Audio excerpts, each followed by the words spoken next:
बहुत अच्छे ये थे जनाब हाफिज कारी शहबाज राही साहब बूढ़ी मारी। ये कौन था किसने बिखेरी थी बस्तियां, हर जर्रा सहने बाग का सागर बरोश है। आइए हजरात, अब मैं इस प्रोग्राम की कड़ी को आगे बढ़ाते हुए मैं अपने सियासतदान और उर्दू ज़बान के अच्छे स्पीकर, एक अच्छे बोलने वाले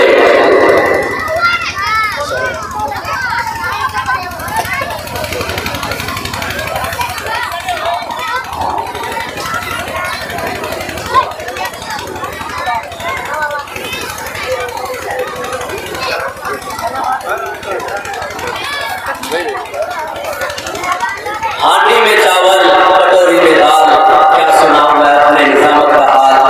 आइए बड़े अच्छे सुन रहे हैं आप लोग जहाँ भी है, लेकिन मैं एक चीज देख रहा हूँ डॉक्टर बाबा से आप लोग बड़े अच्छे लोग हैं, संजीदा मिजाज से सुकून से सुनते हैं, इसी तो जैसा सुना जाता है। लेकिन बीच बीच में एक मर्तबा सुभान अल्लाह कह लीजिएगा तो सबकी हौसला अफजाई हो जाएगी और जो शैतान बीच है वो निकल जाएगा। ये सुभान अल्लाह पूरे मजमा के अंदर कोई तो तबलीग वाला है लग गया 4 महीना या 1 जिला, कोई हाथ उठाए माशाल्लाह। पूरे मजमा में कोई हाजी साहब है, हाजी साहब स्टेज पर दुआ करें इंशाअल्लाह हम सबको अल्लाह हाजी बनाए, नमाजी बनाए। तबलीग के साथियों को बुरा भला कहने वाले, तबलीग के साथियों को बुरा भला कहने वाले जन्नत में जाएंगे यही घोटिया बिस्तर वाले, जन्नत में जाएंगे यही घोटिया बिस्तर वाले। आइए हजरात, ऊपर से नीचे तक मुझे सब कुछ देखना पड़ता है। आज जब तक मैं समझता हूँ कि इस वक्त हमारे बीच स्टेज पर मिस्टर संजीदगी और संजीदा मिजाज एक ऐसे होनहार और हमारे सीमांचल नहीं बल्कि पूरे हिंदुस्तान की जान है। मेरी मुराद जनाब अब्दुल ईमान साहब है। उससे मैं कब्ल एक शायर और मधु करूंगा ताकि जो लोग अभी तक बाहर खड़े हैं उनका भी जो है कि आमद हो जाए। जलसा ने कहा कि और लोगों को आने दें ताकि अब्दुल ईमान साहब को सब सुने। अब्दुल ईमान साहब ने तो आइए, मैं चाहता हूँ कि इनका वक्त बहुत कीमती हुआ करता है। एक शेर पढ़ता हूँ पूरा मजमा और अख्तर साहब के हवाले से जो अभी कुछ दिनों पहले जो इन्होंने काम अंजाम दिया है, वाकई सियासतदान और नेता हो तो अब्दुल ईमान जैसा हो। एक शेर पढ़ता हूँ कि हरगिज किसी का कोई ना शिकवा गिला करे, हरगिज किसी का कोई ना शिकवा गिला करे। आमाल अपना जांच ले फिर फैसला करे, आमाल अपना जांच ले फिर फैसला करे। मैं खुदाए पाक से करता हूँ ये दुआ, मैं खुदाए पाक से करता हूँ ये दुआ, सबका भला हो पहले फिर मेरा भला करे।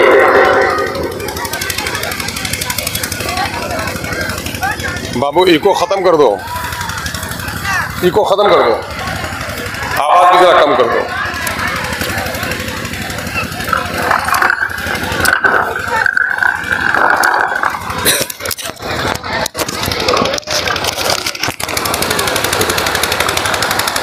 नहमदुहु व नुसल्ली अला रसूलिहिल अमीन। औज़ु बिल्लाहि मिनश शैतानिर रजीम।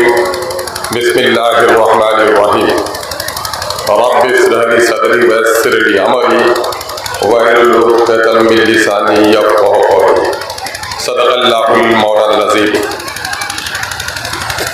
नूर व निकत से ढली हुई शाम में मौजूद यहाँ के सभी जिम्मेदारों, जलसे के सदर बावक़ार, मस्जिद के सभी मुसल्ली अहबाब, दाइश पे तशरीफ़ फरमा मुअज़्ज़ज़ तरीन उलमा कराम, अज़ीज़ाने मिल्लत, मेरे भाइयों, बुजुर्गों, नौजवानों, मेरी नेक तरीन माँ बहनों, बेटियों और मेरे गैर मुस्लिम भाइयों, जलसे की दूसरी रात है। आज सूरज के गुरूब हुए भी तकरीबन 1 घंटा हुआ चाहता है। आज की रात में हमारे मुअज़्ज़ज़ उलमा को आपको सुनना है और उस पर अमल करने की नीयत भी करनी है। ये जलसा सुबह मस्जिद के हवाले से है, इसका उन्वान इस्लाह मुआशरा है।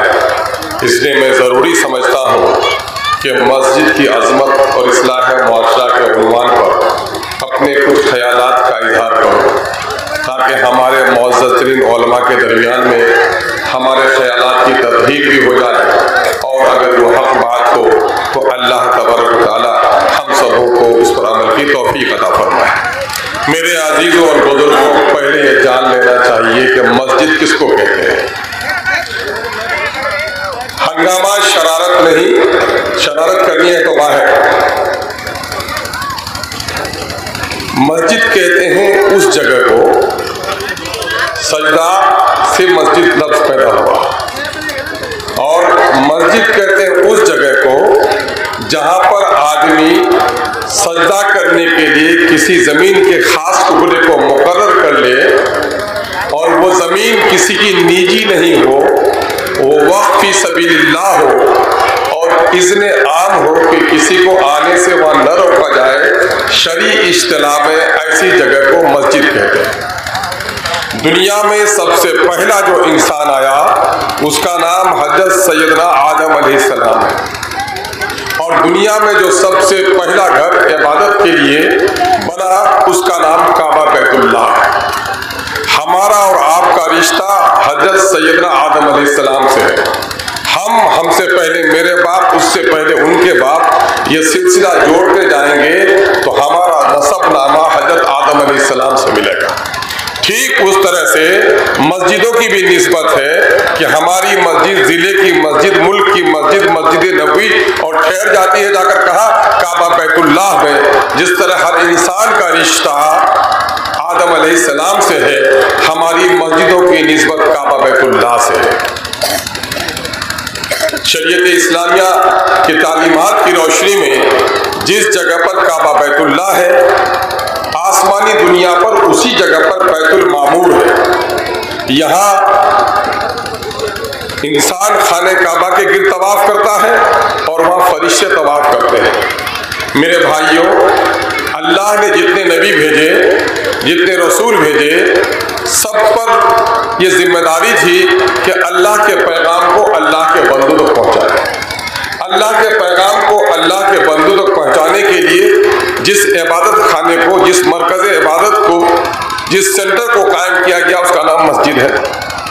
और मस्जिद की ताबीर मैं करता हूँ, जिस तरह इंसान के सीने में दिल है, अगर दिल धड़कता है तो इंसान जिंदा है, और जब दिल की धड़कन रुक जाए तो वो इंसान मुर्दा है। ठीक इस तरह समझ लीजिए कि जिस बस्ती में मस्जिद का निज़ाम जिंदा है, जरा लोग गौर कीजिएगा, मस्जिद के मीनारे खड़े हैं नहीं, मस्जिद का निज़ाम जिंदा है, समझ लो वहाँ इस्लाम जिंदा है। और जहाँ मस्जिद का निज़ाम जिंदा नहीं है, समझ लो वहाँ इस्लाम की हालत अच्छी नहीं है। मस्जिद क्या है? मस्जिद की मैं ताबीर करता हूँ कि आप अपने बस्तियों में ईंटा चिमनी के भाटे देख रहे हो,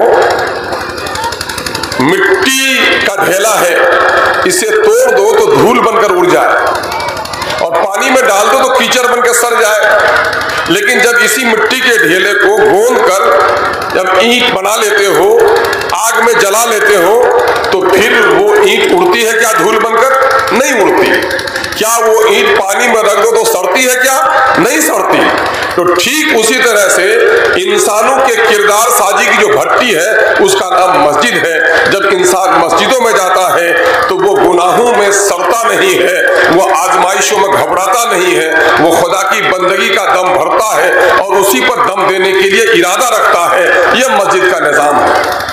अल्लाह तबारक तआला ने तमाम तर नबियों को जो भेजा वो इसलिए भेजा कि नबी जाए और लोगों को दीन की राह, अल्लाह के मर्जी की जिंदगी गुजारने के तरीके बताए। इस वजह से कुरान मजीद में कहा यह गया कि अब जब नबूवत का दरवाजा बंद हो गया, दीन की तकमील हो गई, तो मुसलमानों को मुखातब करते हुए अल्लाह तबारक तआला ने कुरान मजीद में कहा, कुंतुम खैरा उम्मतिन उखरिजत लिन्नास तामुरूना बिल मारूफ व तनहौना अनिल मुनकर व तु'मिनूना बिल्लाह।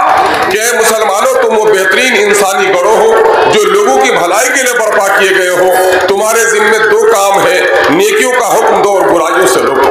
तो नेकी क्या है इसको जानने के लिए, बुराई क्या है उससे रोकने के लिए हमको जो निज़ाम दिया अल्लाह तबारक तआला ने, वो मस्जिद का निज़ाम दिया। और मस्जिद से, बाबू आवाज कम कर दो, मस्जिद का मामला ये है कि प्यारे आका सल्लल्लाहु अलैहि वसल्लम जब आप नबूवत का ऐलान भी नहीं हुआ था, बचपन में दीवारें टूटी थी तो आपने अपने कंधे पर उसके पत्थर ढोए।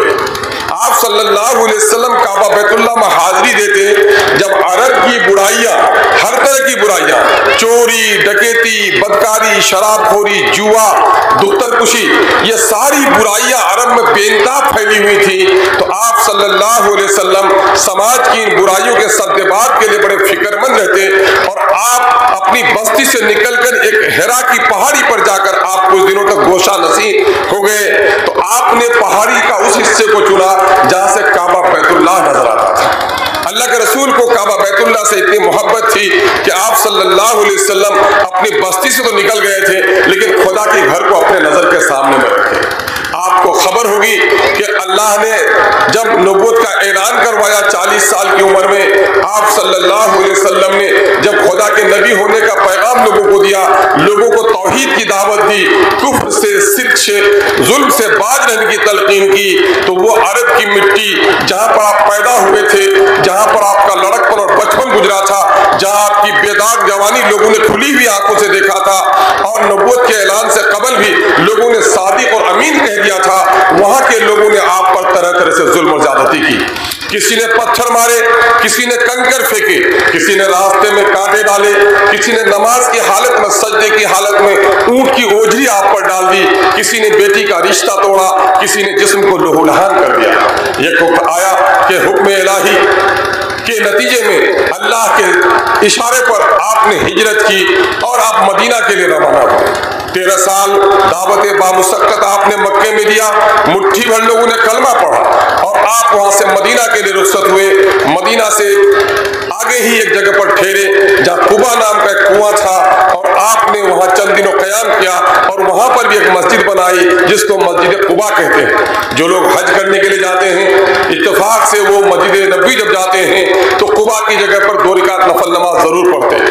फिर आप जब मदीना गए तो आपकी ऊंटनी कुस्वा जहां बैठी उस जगह को आपने इंतखाब किया और वहां पर जब एक परदेसी कहीं जाता है, आप सैलाबी इलाके के लोग हैं, जब रिश्तेदारों का घर कट जाता है तो सबसे पहले अपना घर बनाता है। कभी मेले ठेले में गए हैं आप तो सबसे पहले अपनी खेमे को लगाते हैं, लेकिन प्यारे आका सल्लल्लाहु अलैहि वसल्लम मदीना पहुंचने के बाद जो सबसे पहले फिक्रमंदी थी वो अल्लाह के घर की तामीर की थी। आपकी ऊंटनी जहां बैठी आपने उस जमीन के बारे में पूछा, 2 यतीम बच्चों की जमीन थी, आपने उन दोनों यतीम बच्चों की जमीन खरीद ली और आपने उस पर मस्जिद तामीर करवाई। मुसलमानों जरा संजीदा लोगों को मैं देख रहा हूं आपकी पेशानी में, जरा गौर करो। नबी करीम सल्लल्लाहु अलैहि वसल्लम जब हिजरत करके गए थे तो 178 मुसलमान उसके साथ थे। मदीने में भी मुट्ठी भर लोग थे। चूंकि जंगे बदर 2 साल के बाद लड़ी गई तो 313 ही थे उसमें लड़ने वाले मुसलमान, यानी कि उस वक्त मुसलमानों की तादाद बमुश्किल 1000 होगी। लेकिन अल्लाह के रसूल ने जो मस्जिद नबवी बनाई वो मस्जिद नबवी 60 हाथ चौड़ी थी और 70 हाथ लंबी थी। अगर 60 हाथ लंबी चौड़ी और 70 हाथ लंबी जायजा लिया जाए अरब के लोगों के हाथ तो तकरीबन 8 से 10 कट्ठा जमीन पर आपने मस्जिद बनाई। आबादी कितनी? 1000 से कम और मस्जिद 8-10 कट्ठे की, और हमारे यहाँ आज आबादी 3000, आप मस्जिद 1.5 कट्ठे की। ये तस्वुर देखो कि अल्लाह के रसूल ने उस मस्जिद नबवी जो बनाई उसमें क्या किया। अल्लाह के रसूल के जमाने में भी हजरत अब्दुर्रहमान बिन औफ रजी अल्लाह तआला अन्हु इतने मालदार हो गए थे, पनीर की दुकान से अल्लाह ने उसे बरकत दी कि ऊंटों पर सामान लद के आते और चांदी के कुल्हाड़ी से काटते थे, इतनी दौलत हो गई थी। लेकिन आप देखेंगे कि मस्जिद नबवी क्या थी।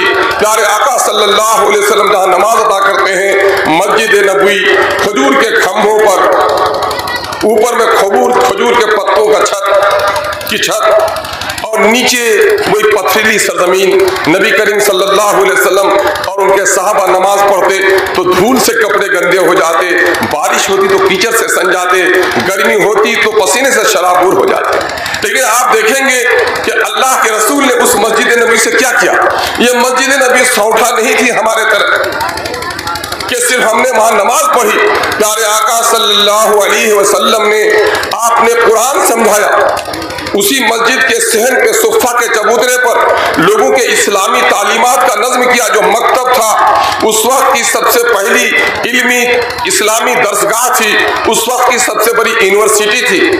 आप जानेंगे, मैं अभी मुफ्ती अब्दुल समद साहब से बात कर रहा था। बहुत बहुत शुक्रिया, आपने पूरा वीडियोस देखा। दोस्तों, इसी तरीके के और भी एक से एक अच्छे और शानदार वीडियोस अगर आप देखना चाहते हैं तो चैनल को सब्सक्राइब करें और दोस्तों में शेयर करें। अस्सलामु अलैकुम रहमतुल्लाहि व बरकातुहू।